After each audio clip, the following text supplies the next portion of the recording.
Hello, everybody, and welcome to another podcast, another episode. And I have with me a very special guest, an illustrator and an artist named Gisela Pizzato. How Oh, are that's you? perfect. Oh, Hi, how thank you are very you? much.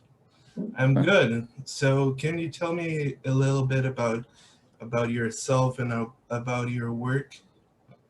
Yeah, sure. Well, I'm from Brazil.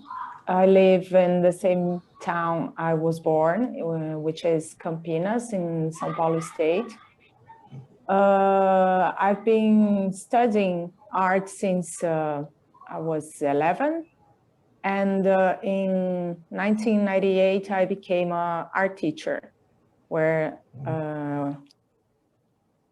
and then since then, I've been studying art techniques and also the theoretic part, let's say like that, like aesthetics and all the philosophy that involves art.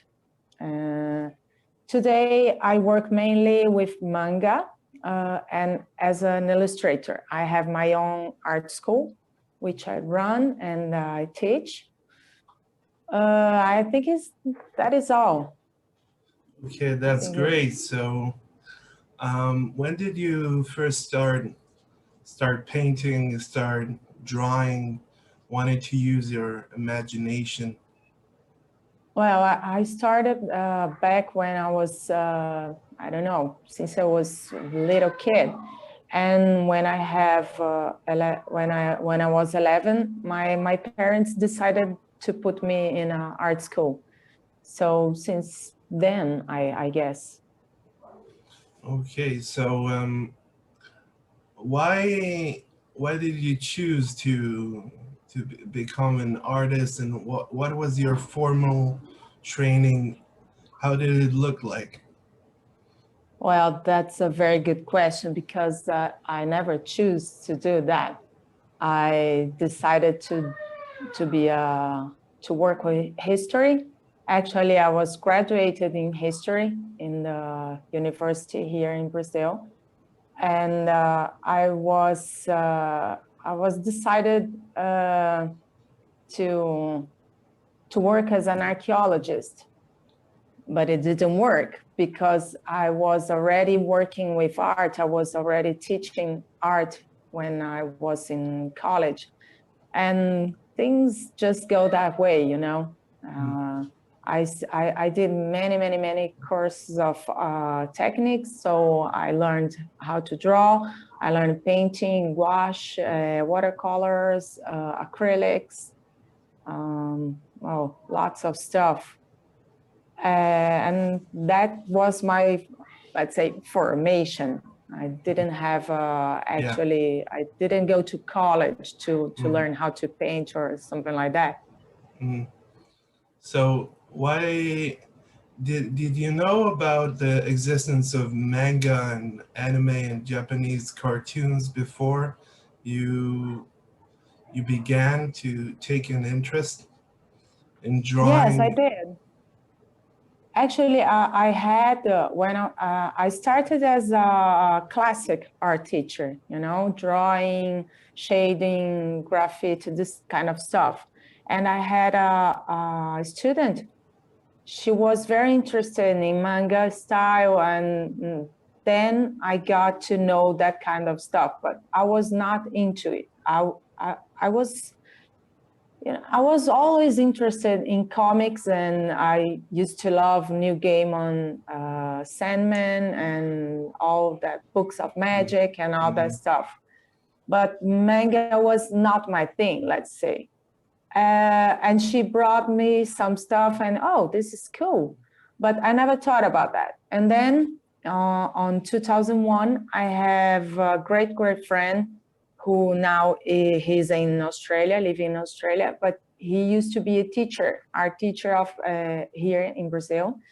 Um, he teaches manga, and he was going to be out in Australia for 1 year. And he asked me to take his classes till he came back. So I told him, okay, but I don't know much about that. He said, oh, it doesn't mind. You know how to draw. You do just fine. And then I got into this world and never was able to get out. Yeah, there is a myth or a stereotype that tells that foreigners cannot become mangakas in some form or fashion. Is that true in any sense of the word, or it's largely true?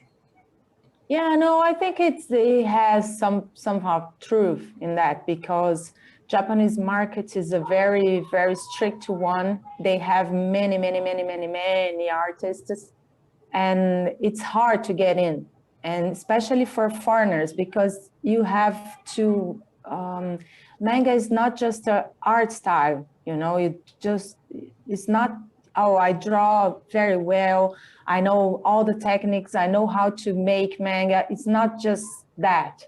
You have to know Japanese culture, you have to know Japanese language, so you can understand some particularities of the storytelling. It's very, how can I say that? It's very, well, different. it's it's something else. It's not just drawing style, you know. So yes, it's very hard for foreigners to get into Japanese market. Yes. There are strict rules, I think, Yes. to drawing, and to you have to be you have to you can have your space as an artist, but you have to have the hand that draws flawlessly, and you have to do that to save time. So have you drawn full mangas before?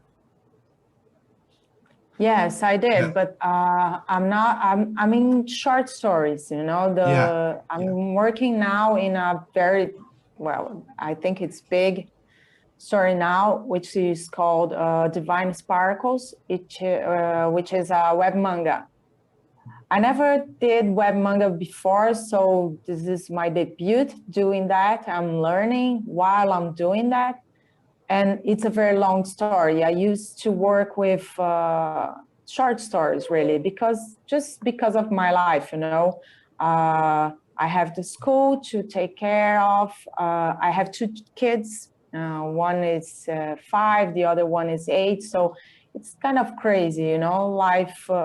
Life itself is kind of crazy. So I don't do that the most all the time, you know. So I have to deal with that. So I prefer short stories, so I can see the beginning and the end of it. Well, otherwise I think I would be in a mess, you know. Yeah.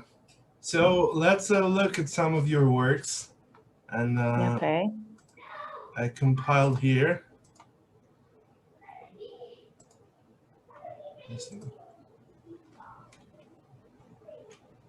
To Yeah, this, which one you're going to? no, this is the just skipped ahead just a moment. Yeah. So Okay. this is the first one, and if I remember correctly, or I identified it, this is a part of a Saint Seiya saga or a chapter. Yes, it is. Yes, this is a project we are working in Brazil called Senseiya Cult Episodes, which is about the hidden stories of the golden knights, the golden saints. And my part is about Aphrodite of Pieces. So this is, I think this is the second chapter. I have finished the first chapter, the second chapter, there are more to come. But it is not an official project yet. So this is fan-based. Oh, okay. So still, it looks very professional, believable. Yeah, thank you. Yeah. I remember Saint Seiya, maybe I kind of when I was a kid, I saw like Sakura, the card capture, and Ah, okay. Inuyasha, and Dragon Ball Z. But I didn't see Saint Seiya so much. It slipped my radar. Um, Well, in Brazil, it's very, very famous. mm, And there is an audience for that. And the project is not too big, but it's causing some commotion, you know? oh yeah, yeah, I'm sure. Uh, Drawn by your hand, so maybe it Yeah, can be. me and other artists, Mm, there are many other artists drawing on other parts about Scorpion, the Scorpion Saint, the Libra Saint. So there are another mm, stories going mm. on. Okay, so we'll move on to the next picture. Yeah, or you have something else to say about this? No, no, I think that's all. Okay. No. What do you see here in this picture? What Oh, do you this see? one is an old one. It was published in Italy. So I think it is in Italian. Yes, it is. Yes. Um, it was a very, very short story for, I used to do some works for a channel there called the La Isola che non c'è. And they used to talk about manga and anime and Japanese culture in general. So I did some manga for them, and this one is one of the pages I had. It was called "The Knight and the Princess." Yeah. Looks like a Victorian type story with the Yeah, gloves. I wouldn't say that. It's more like Medieval, love maybe. and no, I like Victorian period, you know, it's very interesting. But this one was based in more in, I think, 13th century medieval history. Mm, yeah. Okay. And what is going on with these panels? Where do Well, we? there was a conflict between the knight who should protect the princess, and they fall in love, and it's something. It's just like the knight wants to leave because uh, he knows he can't stay with the princess, so that there was that kind of conflict. It was like a shoujo story. Oh, yeah, yeah, yeah. Can you explain what a shoujo is to our Oh, audience? sure. Basically, on manga, we have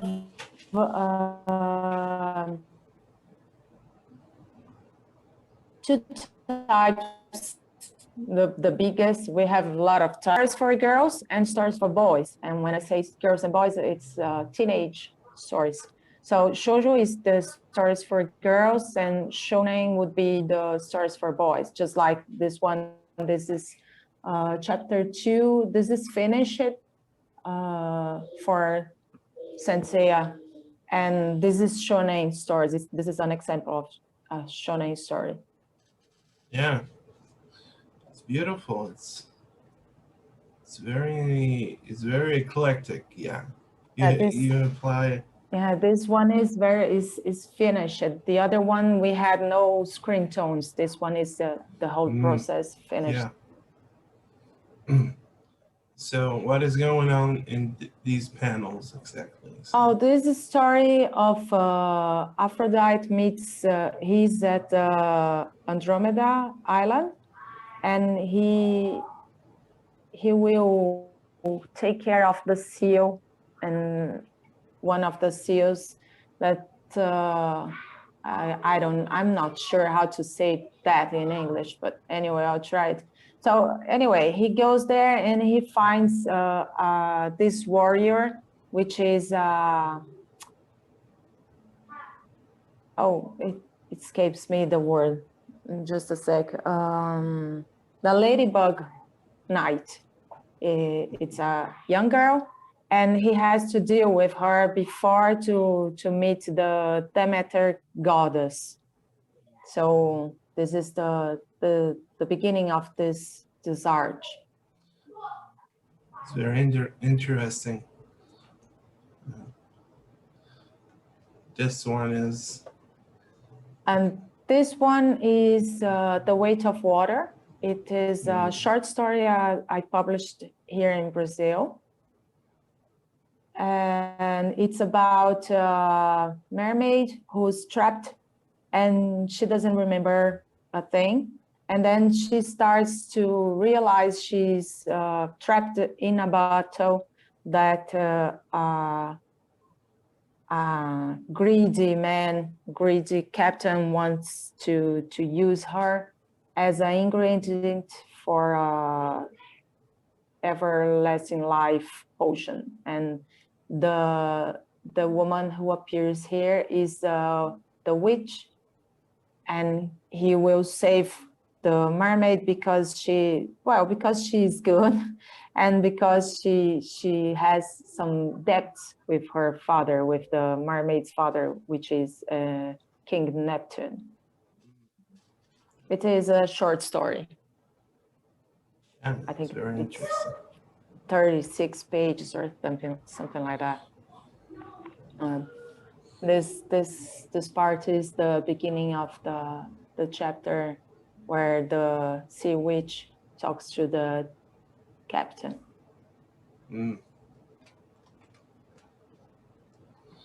And this one is a double page from the Pirate Queen, which is a graphic novel I wrote and painted.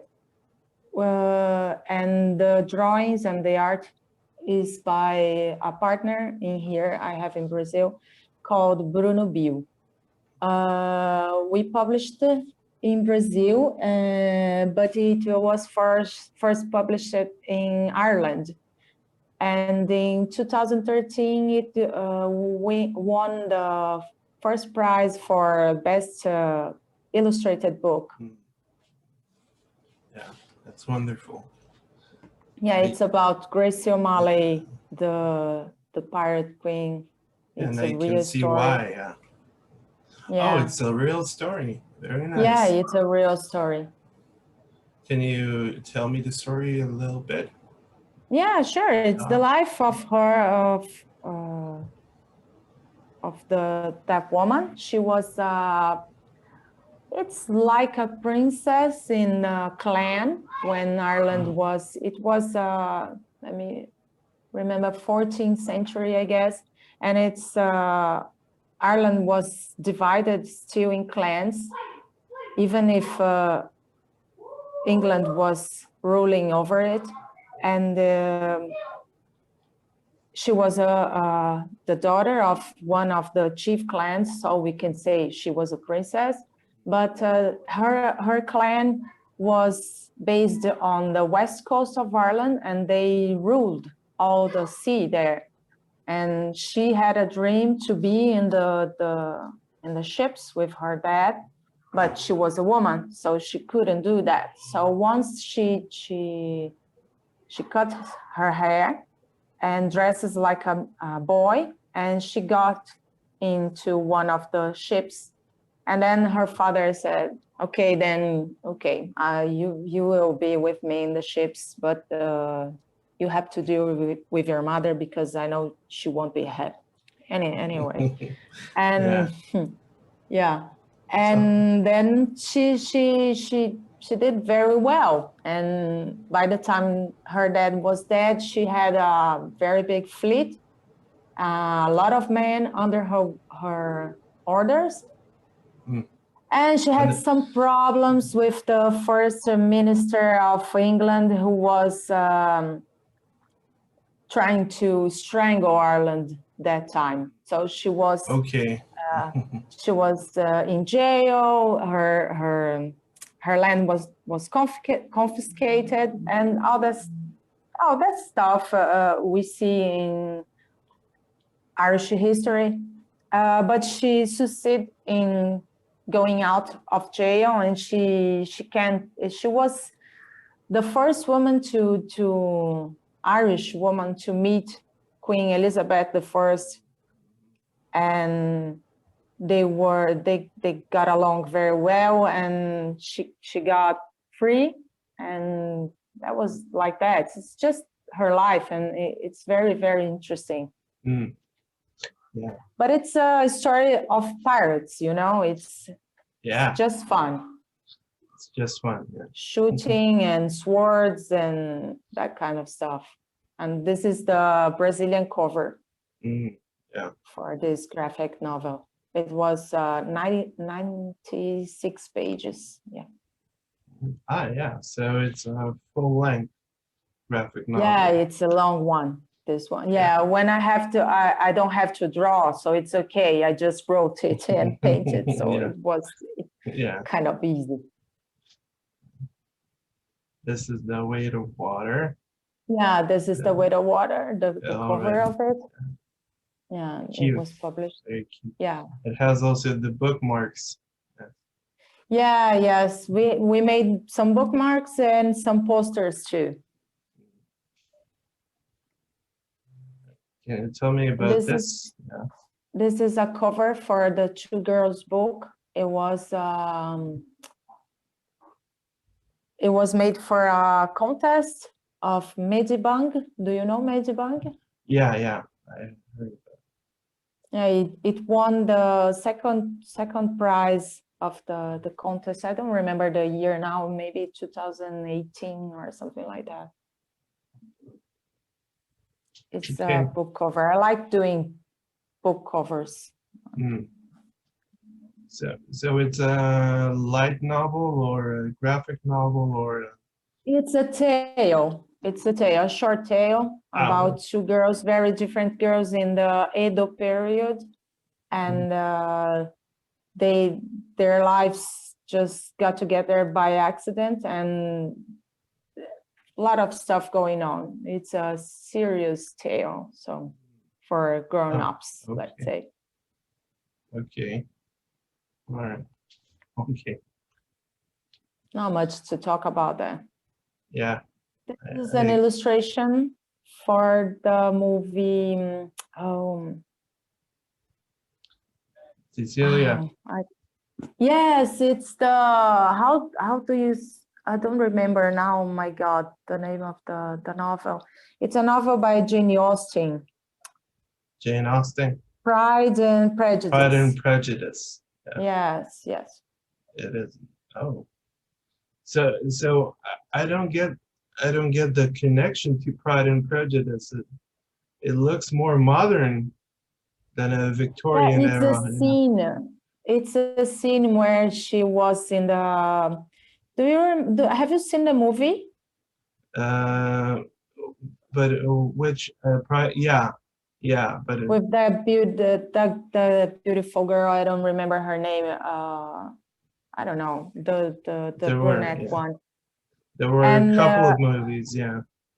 Yeah, it's the scene with when the vase broke on the fountain and she's getting the flowers. So this is the point. Yeah.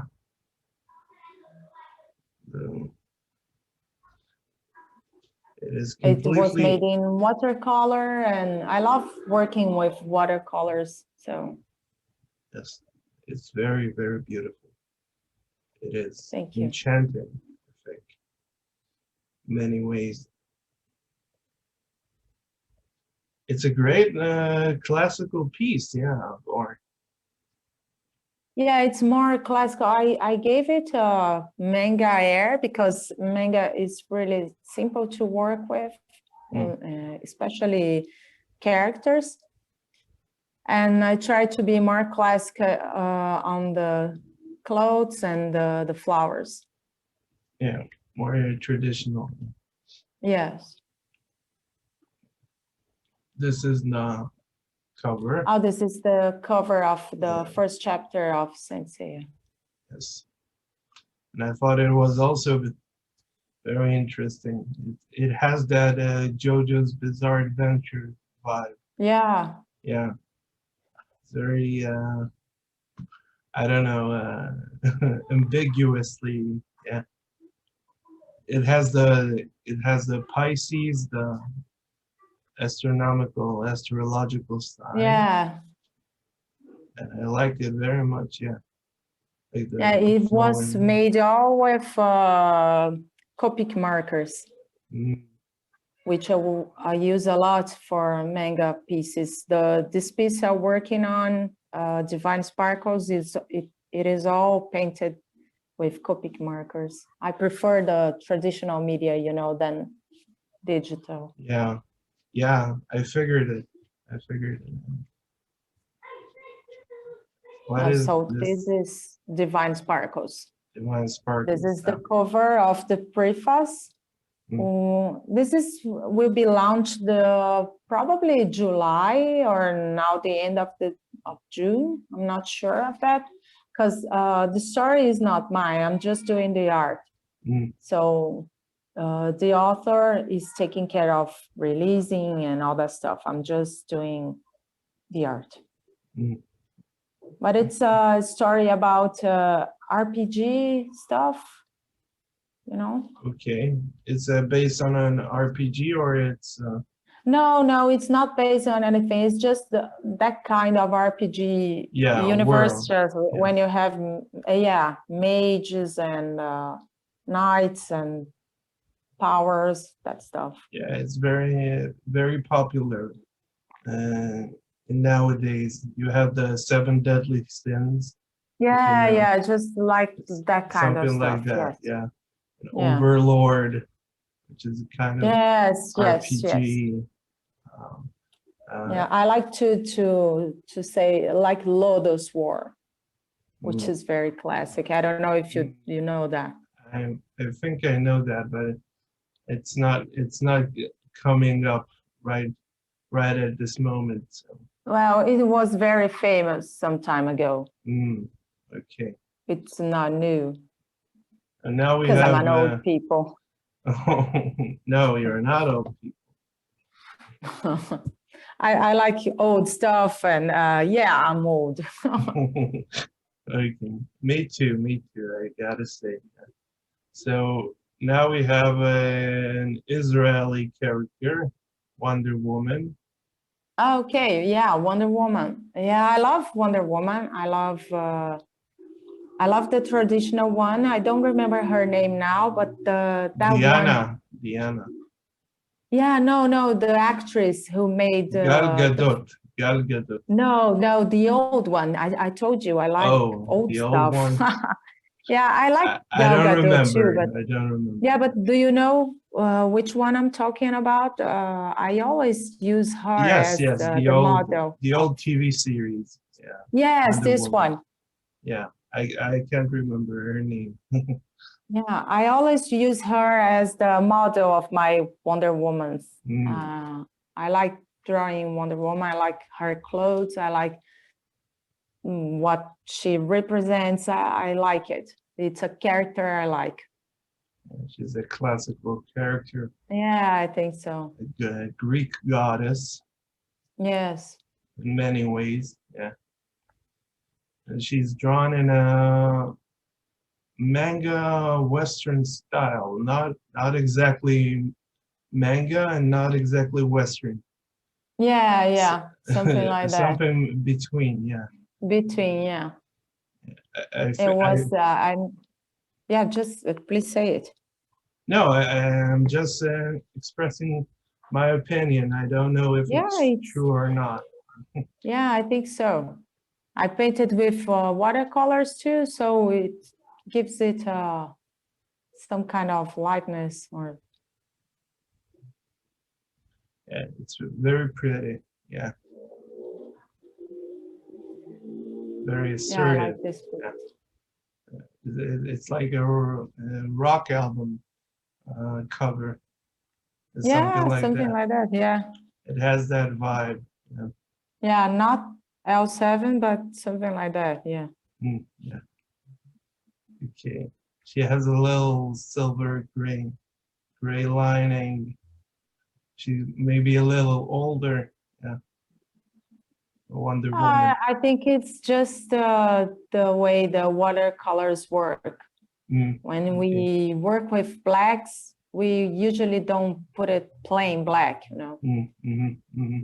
Gotta be some light, because watercolors works with lightness. Yeah. Well, it works fine here, I think. Yeah, I think so. I like the results using that technique. Yeah. So this is a satire maybe, or comedy? Oh, this is Yonkoma Stripes. It was published in a magazine here in Brazil, specialized in anime and manga in Japanese culture. It was published for 3 years, I guess. I used to love make those, but then my cat died, and then I don't. Yeah, so I was just like, okay, I don't want to do that anymore. So it was it was finished, but it was very, very fun to make because they're simple. I had a lot of stories about the cat because she was awesome, and it was very, very fun to make.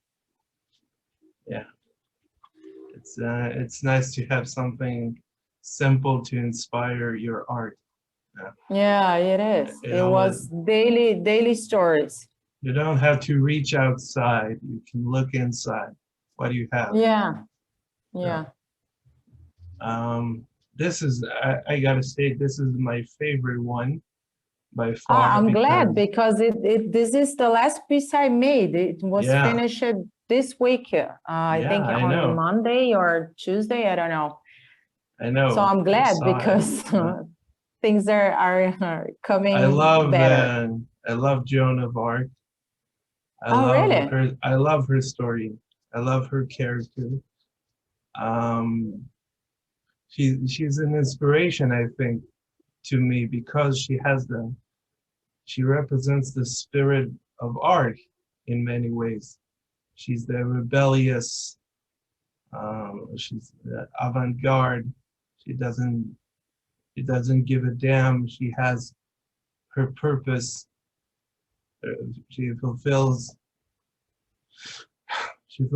her purpose in life. Yeah, and this is true. Yes, and I don't know why I chose to make her. I don't remember now, really, but I really like the results. I try to put some pieces that reminds us of France, of her martyrdom, of the fire, of course, and what she was fighting for.